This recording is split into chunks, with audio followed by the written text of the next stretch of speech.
ये है डिविल्स श्री विजयपुरम के स्कूल लाइन क्षेत्र में। यहाँ पे आप चारों तरफ जहां नजर दौड़ाओगे दसियों कार आपको मिल जाएंगे। निसान मैग्नाइट, महिंद्रा की थार, होंडा गाड़ियों की वैरायटीज, पंच, अल्ट्रोस, टियागो, टाटा की कलेक्शंस, hyundai के कलेक्शन, अनेकों डैटसन की गाड़ियां, इवन रेनॉल्ड्स, सुजुकी के भी कई सारे models, Nissan, Ford, Datsun, Mahindra, कुछ गाड़ियों के तो प्लास्टिक तक भी नहीं निकले अब तक। टेस्ट ड्राइव की भी सुविधा है और अगर आपको ये गाड़ी पसंद आए तो आप इसे ट्राई कर सकते हो या फिर इसे, या जितनी गाड़ियां यहाँ पर है आप ट्राई कर सकते हो। एक हफ्ते में आप जब चाहे गाड़ी एक्सचेंज भी कर सकते हो। तो डिविल्स सिर्फ एक नाम नहीं है, डिविल्स एक लाइब्रेरी की तरह है। जैसे लाइब्रेरी में पुस्तकों की भंडार होती है, वैसे ही यहाँ पे गाड़ियों की भंडार है। 40,000 स्क्वायर फीट के क्षेत्रफल में फैला ये डिविल्स, लगभग 100 से 150 गाड़ियां यहाँ रखी जा सकती है। सारे पेपर वर्क्स को यहाँ पे क्लियर किया जाता है एंड इसके अलावा लोन फैसिलिटी भी उपलब्ध है। जितना चाहे समय व्यतीत कीजिए, आप यहाँ पे आइए, जांचिए, परखिए और पूरी संतुष्टि होने के बाद में किसी भी गाड़ी के ऊपर हाथ रखिए, वो आपकी। आप सिर्फ अपने दस्तावेजों को पूरा रखिए और चंद घंटों के पेपर वर्क के बाद में गाड़ी आपकी। अपने कार लेने के सपने को पंख लगाइए, डिविल्स आइए।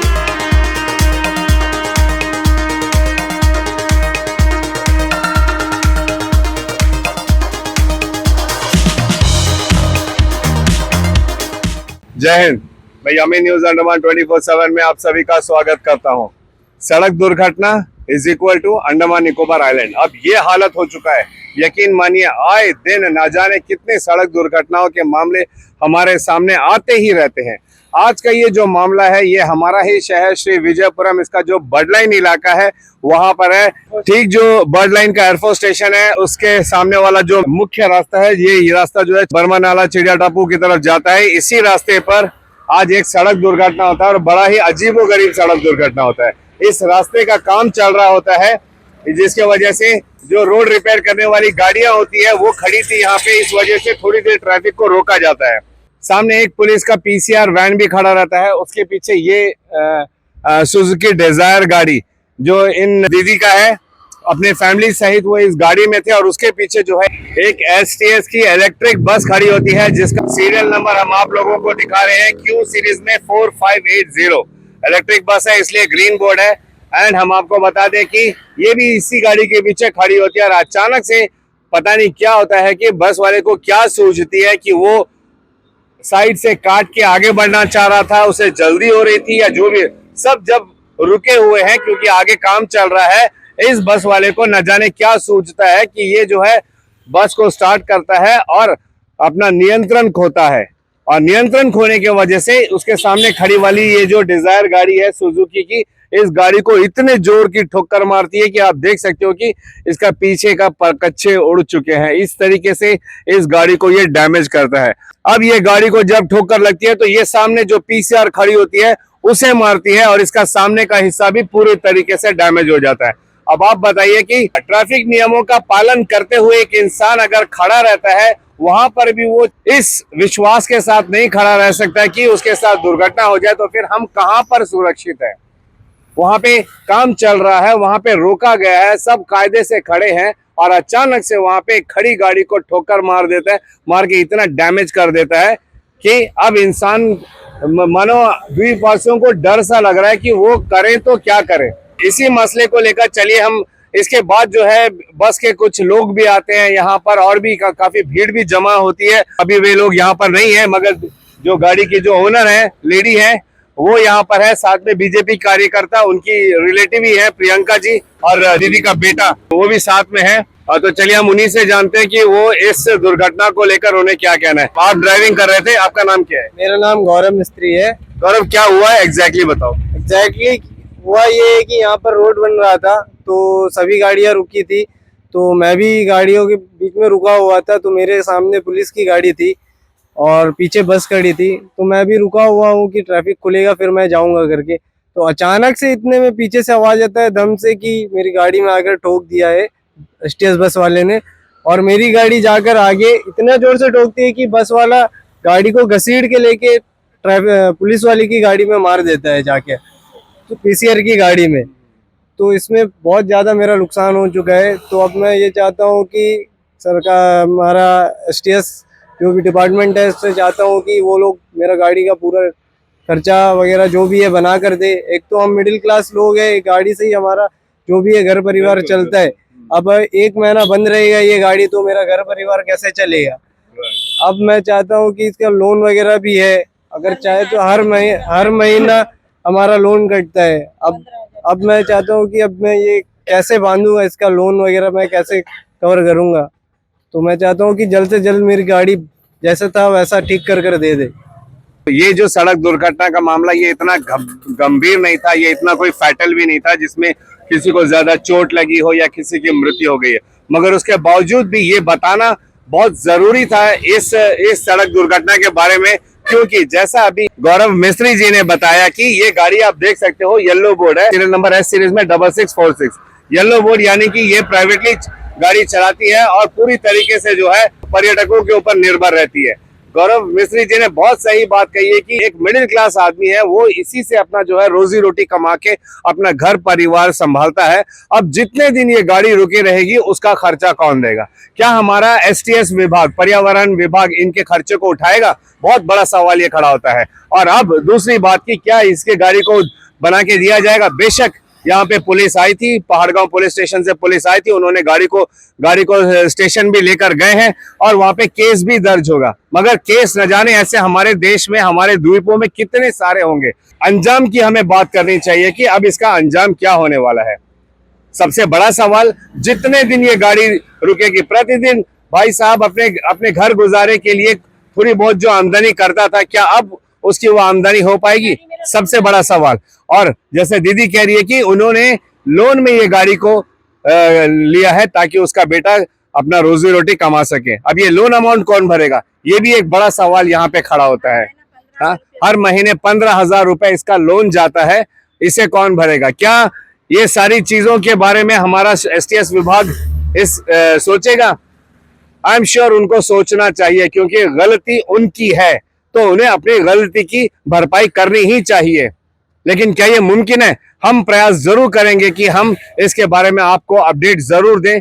कुछ समय बाद हम जाएंगे, क्योंकि आई एम श्योर वहां पे बहुत सारे पेपर वर्क्स होंगे जो इनको करने पड़ेंगे, और उसके बाद उनको आश्वासन भी दिया जाएगा कि STS डिपार्टमेंट जो है इनके गाड़ी को बना के देगा। अब लेकिन हम जानते हैं कि हमारे अंडमान निकोबार में कोई भी गाड़ी अगर हम सर्विसिंग के लिए देते हैं तो वो महीना, 1.5 महीना, 2 महीना, 3 महीने भी लग जाता है। और अगर समय पर स्पेयर पार्ट्स ना मिले तो 6 महीने में भी गाड़ी यहाँ पे दी गई है कई सारे कार कंपनियों द्वारा। तो अब वो जो 1.5-2 महीना, 3-6 महीना ये गाड़ी इनकी अटकी रहेगी, तब तक इनका जो भी नुकसान हो रहा है इसका भरपाई कौन करेगा? यही है सबसे बड़ा सवाल। तभी हमने इस सड़क दुर्घटना के बारे में आप सबके सामने लाने का एक प्रयास किया है। हम पूरे दिल से ये निवेदन करते हैं हमारे राज्य परिवहन विभाग, STS स्टेट ट्रांसपोर्ट सर्विस है, कि कृपया करके गौरव मिस्त्री जी, उनका ये जो नुकसान हुआ है इसके बारे में सोच विचार करें, संज्ञान लें और इनको किसी भी तरीके से नुकसान होने से बचाएं। क्योंकि जैसा उन्होंने कहा है, उनकी माताजी ने कहा है, उनके पिताजी भी सामने खड़े हैं, उनका यही कहना है कि इससे जो है उनका घर परिवार चलता है। अब जिस जरिए से उनका आमदनी होता था उस जरिए को ही अगर मार दिया जाए तो फिर उनका घर परिवार कैसे चलेगा? ये बहुत बड़ा सवाल है। तो अंत में दोबारा मैं ये विनम्र निवेदन करूंगा हमारे परिवहन विभाग से कि इस पर संज्ञान लें और जल्द से जल्द जो भी पेपर वर्क्स है, जो भी लीगल फॉर्मेलिटीज है, इसको पूरा करके इनकी गाड़ी को जल्द से जल्द बना के दिया जाए और ये जो नुकसान इस दौरान हो रहा है उसकी भरपाई भी उनको दी जाए। हमारे साथ बीजेपी कार्यकर्ता प्रियंका जी भी है, हम चाहेंगे कि चंद शब्द वे भी इस मसले पर जरूर कहें। जय हिंद मैम। नमस्कार यामिन जी।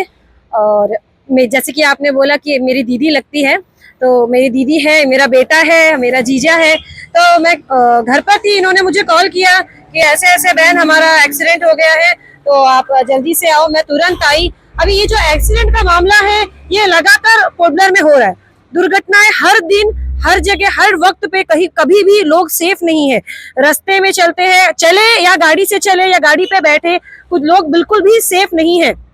पहले ये मामला कम था, लेकिन अब बहुत ज्यादा बढ़ रहा है, धीरे धीरे और ज्यादा बढ़ेगा।